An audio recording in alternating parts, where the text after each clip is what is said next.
Hi, everyone, and welcome to Ouroboros Out Loud, a tale that never ends from a narrator that never dies. Follow our storyteller, the last, as they journey through the Ouroboros to undo the end of the world.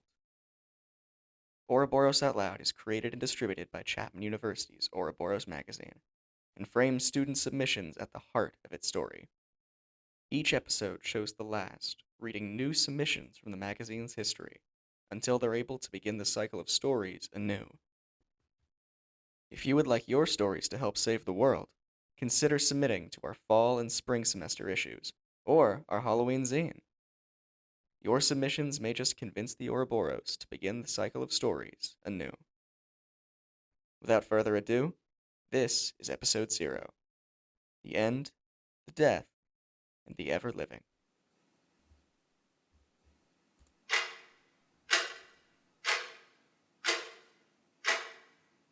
The advent of the first world is a mystery to me.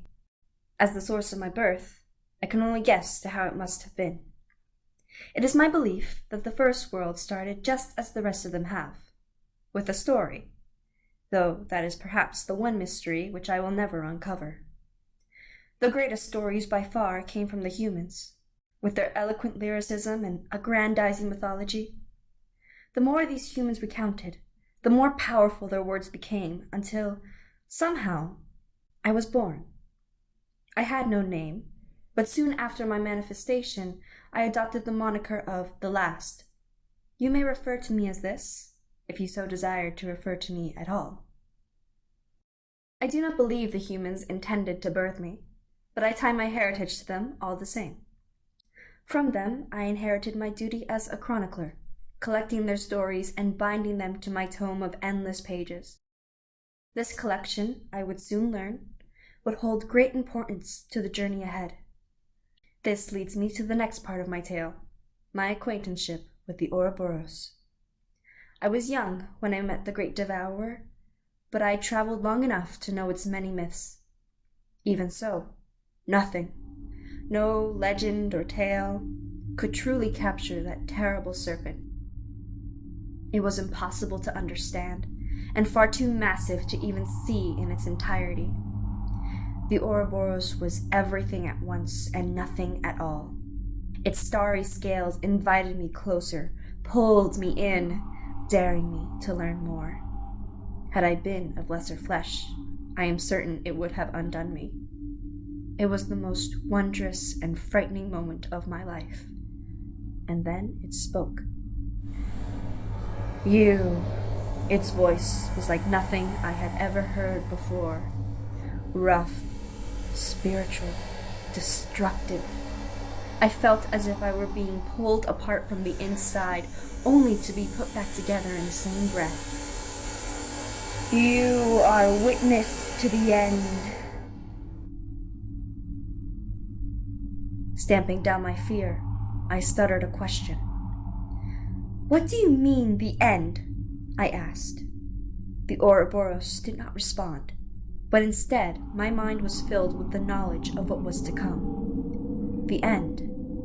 Total oblivion. I tried to reason with it. You cannot destroy it all. Have you no sympathy for this world, for the lives that inhabit it? Please, do not let this be the end.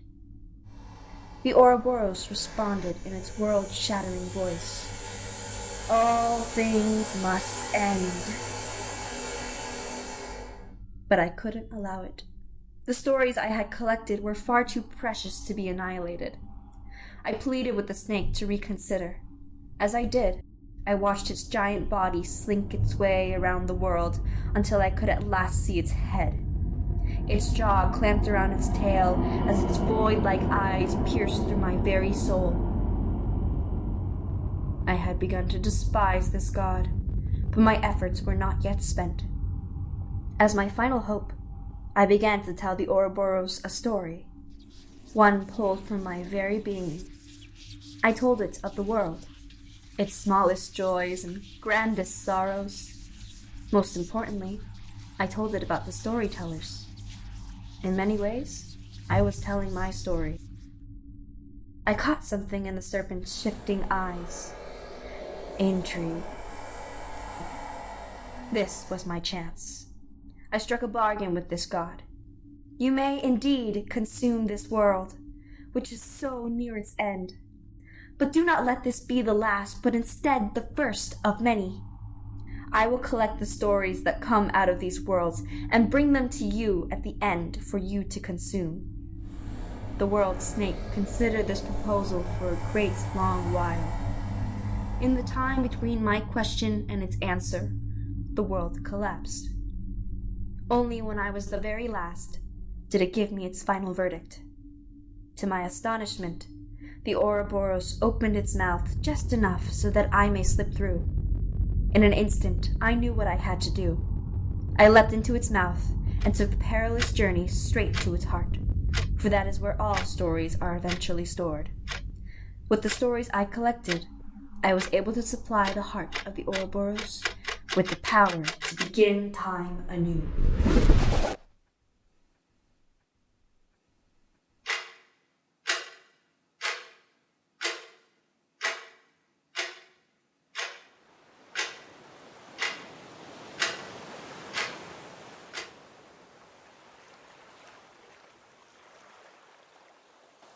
And so, the cycle began. I awoke in a world unlike its sibling, an infant universe without a story to speak of. An endless desert of shallow seas stretched out all around me, with sheer monoliths of coughing black smoke grasping at the sky above.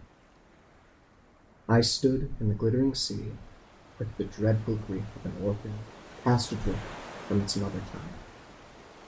Here, there was nothing. Without humanity, there was no drive, no legacy from which stories could be drawn, and thus, no stories for me to collect. I spent the first few eons reading and rereading my old poems, searching for some guidance with which I could regain what I'd lost. I'd spent so long cloistered in those pages that I grew ignorant of the passage of time. It wasn't until the machine of my condition spoke to me that I finally looked up from my tome. There, cresting the edge of the sky, piercing with the newborn echoes of space, the Ouroboros did watch me. In its mighty voice, it rattled two grim words, still seared in my soul. It crawls. I have yet to find a word in all of existence to describe the perplexion I felt at discovering what the mighty Ouroboros had described.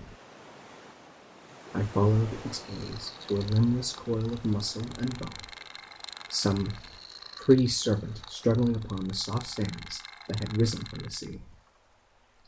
The endless devourer, rendered enraptured and unmoving by this witless and pathetic little thing. Was this the appetite of the great serpent? What power could this simple being hold over a god to draw its breath and bring it to speak? What is it about this thing that could enrapture the Ouroboros so totally that my universe could not? Was the Ouroboros an agent of such grand cataclysm, motivated by some kind of nostalgia as well? These questions brought my heart to a boil, and so I defied the Ouroboros in the only way I could think of. It crawls, I replied. And what else? It ignored me, forever fixed on that single point. It wasn't until then that I realized how much the world around me had changed, while I lamented the loss of my old home. Life had drifted, multiplied, grown, and now it crawled. It was at that moment I had finally realized my ignorance, that there was a story which surrounded, no, enveloped me. This story had only one character, and they were all around me.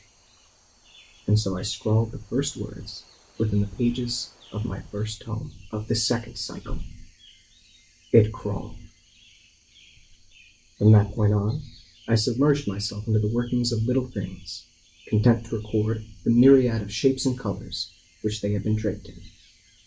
I was not familiar with these stories, but grew conscious of how vital they were in shaping the tale which only I and the Ouroboros had the privilege of observing. I cherished scribing those moments I had once dismissed, now flourishing into a kaleidoscopic quilt of life and death. I found a kinship with these little things, both of us chained to a cycle which we had no say in participating. Yet we both persisted. The longer I traveled, the more my resentment towards the serpent in the sky subsided. I grew to see it more as a guiding hand upon my shoulder, rather than as some machine of destruction only I could see. For one story to begin, another had to come to an end. I almost hadn't noticed the re-emergence of humanity until the first artists smeared their smooth cave walls with red clay and the regal visage of the life that surrounded them. Before long, they began to gather around the crackling frames of community, enrapturing rowdy children with once familiar lessons through tales of heroes and beasts. These little things had once again reminded me of my home. For that, I was grateful. Day in, day out, I watched the humans. Their careful marks on the wall gave way to words, understanding rising to the surface as they carefully pieced together a means of communication. Slowly, their lives became intertwined, words meaning almost as much to them as they did to me. My pen hardly left my paper as I traveled from place to place, time to time smiling at their blundering motions. Now that I had stories to collect, I assumed this world would be the same as the last had been, before it had fallen. I hadn't realized a world could shatter without truly ending. The humans had spent years placing each brick, each stone, each wooden log of a city, and yet in an instant it was all gone. Their words filled with bitterness. Hatred prevailed over the connection they'd shared. No, they couldn't work together. They had to have it all to themselves. One spark was all it took to set the world burning. My heart throbbed in my chest, begging me to turn around, but instead I ran toward the falling city. It was my duty to tell this story. I pushed open door after door, listening to the creak of splitting wood, watching the parents cry and pull their children close as they drowned in a wave of destruction. Stones smashed bodies against earth, and the flames consumed skin in a sickening wave of red. My hands shook as I fought to capture everything before me. Flecks of ash drifted to my beak, darkness consuming pale pages. Cries and calls of blame haunted me as they turned away, leaving no stories left in a city that had suffocated itself. Somewhere close, I knew another city had begun. Mind filled with loss, I left, the book once again clutched tightly to my chest. The next town had not yet been scarred. I heard the hatred already brewing beneath their comments, but there was still love. There was still connection. There had to be a new story here. I stepped once more into the crowds. For a moment, I was convinced that I locked eyes with a man. He could not see me, I was sure, and yet something about the encounter told me an important tale was waiting. I began to follow him. The words came easily to my fingertips, the pages no longer smeared with ashes. I began to forget about the humans who had allowed their greed to consume them. I dare not speak of the next bit. I had thought the pain was over. I was wrong. Each mark in my book sliced through my very soul. The man's sobs nearly shattered my heart, his pain a new boulder to rest upon my shoulders. The story had become a tragedy. A single tear slid down my cheek and dripped to my book below. I closed the pages. My next actions are ones I regretted for years. The stories, once warm, now clawed at my heart, a reminder of my failure. I ran, tucking myself into the quiet space between cities. The passing of time means nothing to me, and yet I know the time I spent away was far longer than it should have been. I only moved again when sunlight broke through the cold, my book warming against my chest. Hands shaking, I flipped through its pages. A few held ash, a few held stories, their pages crinkled. The first tales felt too joyous to me now. I needed something new, something to bring the Ouroboros, but there was nothing here. Finally, I returned, preparing myself to see ash bleeding through the cracks of earth. What I found instead, however, was the beginning of something new. Humans handed each other bricks and stones. Together, they smoothed down the rubble, creating a new foundation. There were fewer of them, and there was a new weight resting in the air, but I could sense the connection, too. When one of them struggled to hold the wall steady, another rushed to their aid. They were rebuilding the city, men and women, the old and the young, humanity working together once again. Life breathed stories into the air. I brought my pen to paper and began the words of a new story. From here on, my stories would reflect the world around me. The places I saw, the people I met, all contained in my book. On my travels, I would meet merchants, thieves, soldiers, drifters, all stories of their own. Some would bring uplifting feelings of hope and freedom. Others would tell tales of sorrow and horror. Eons would pass as my book's contents grew.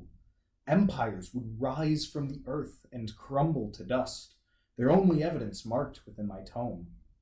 Every day I would spend hours writing, trying to chronicle everything I saw and heard and felt, laboring to pen them as true as they occurred. I recorded tales of wars, heroes and villains, stories that fit their time, stories that were truly timeless. Then it happened. The end of this universe was at hand, as was my most sacred duty. I appeared before the Ouroboros, hoping that within my pages was enough to continue the cycle once again. As I looked into its eyes, two never-ending cosmic pools of infinity, I heard it speak to me. Feed me and be judged. So, I told them. Tales of new beginnings, of kindness. Emotions flooded back when I retold the stories. It felt like I was reliving my days walking that universe, meeting all those people again for the first time. As the Ouroboros fed, its mouth opened, wider and wider. And when it was wide enough, I entered the maw of the beast. Walking through the mouth and throat of the Ouroboros felt as if I was walking through the cosmos itself, covering thousands of light years in a single step. As I looked around me, I saw the snake shed, signifying the rapidly approaching end of times. Stars, nebulas, entire galaxies made themselves more clear to my vision as the old skin of the Ouroboros fell away. As I walked, I continued to read. I read about happy reunions and sad partings, of love lived and life ended.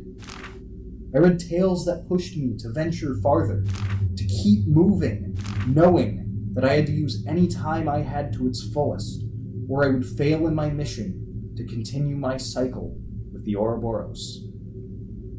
In time, I reached the great serpent's ribcage. Grand spires of bone stretched up, higher than I could see. Lining the sides of the snake were large strands of muscle, radiating with otherworldly might. Climbing across the ribs, my arms ached, and my hands grew calloused and rough. Not only that, but the Ouroboros had stopped speaking to me. I could no longer hear its thoughts and feelings. It was all I could do to bring myself to keep moving forward and to continue reading, but hand over hand, word after word, I pushed myself to the brink. Just when I thought I could not push any further, I found solid ground. I looked before me at a shifting landscape full of settings from my stories, each occupying a floating isle, all connected by a path. I continued to read as I walked the path, revisiting many of the destinations I reached on my travels. As I read, it felt like those stories walked beside me. It felt as if the Ouroboros joined me on that road too, seeing all of these people and places as I had. I walked the road until it came to an end. I now stood before an inky black void. I could feel that my job was almost complete. I needed only to cross this abyss. With stories of powerful light, driving away the terrors of the darkest night, I pushed myself forward until I could once again see in front of me. I stood before the heart of the Ouroboros. Within a chamber made of stone, a crimson nebula swirled before me, demanding just a few more stories. I placed my hand on the wall next to me, reading stories I had always felt were unfinished. Stories of people I wanted to meet again, but never could. Places I loved, but never got the chance to revisit. With each one, the mass of stardust before me glowed brighter, until I felt something beginning to change.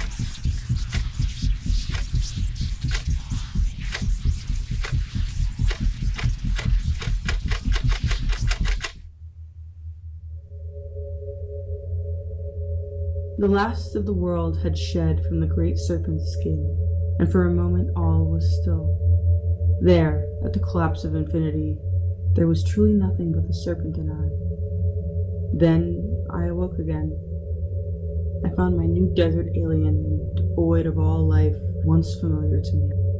Still, I set about my work. There is time enough in timelessness to see much.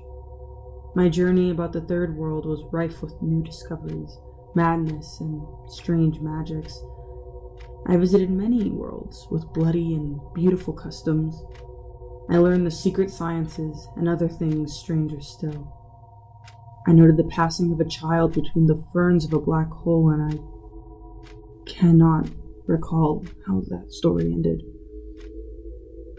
I can tell you of my sixth cycle, of the gods wrestled by mere mortals, of mad things imprisoned in mountains, but much is only recitation now. I meet them at the end, vestiges of vestiges, souls remembered and reused that flit about the inner void of the old serpent. Perhaps it is letting me say goodbye. I have forgotten many of them in my time here, but I still recall their farewells, and their stories most of all. I speak with them, their voices possessing me as they always have, those crawling creatures. The serpent speaks in one tongue, even as ages turn and my passage changes. It never wanes for want of a good story. It took much time before I'd realized that. The ever-endless tide of lives returning us to each other for time untold. We are both ageless beyond recourse, circumventing our own demise for a visit once every so often.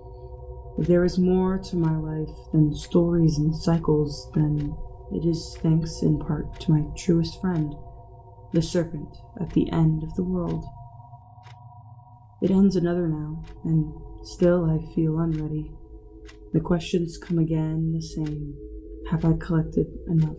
Have I brought it the best? How many have I missed? These are questions unfolding into eternity. Strange how relaxed one can be as it all ends. This time, it ended in fire. Realms and worlds swallowed by a heat that came too strong, burning starships and spearmen alike. I met a girl in a house in Omiru who told me her people burnt their dead in the air and spread out the ashes. Perhaps that is what I do. I keep the stories of the eldest ages and watch them grow, reaching up for the heat of heaven. They are my grandchildren, faces twinkling with eyes of their many mothers and fathers, stories to be told beyond the bounds of cycles. I am ready to tell them again. The heat has taken the last bit, and so I stand before the serpent once more. My old friend regards me with warmth, even as I speak to it, as I must, in my own way. I know its poisons, its delights, and I've found it the tales of yesterday so that it might spur the tales of tomorrow. They are wary, I know. And even I cannot recall how many turns we've passed without great effort. But it will see again, as it always has. It falls to me as one of them, the end and the death and the ever-living. I will tell all as I know all, and again all shall rightly begin. Once more, I am the ark, and once more I remain. For I am the last. I am the last. I am the last. I am the last. I am the last. And I am their voice.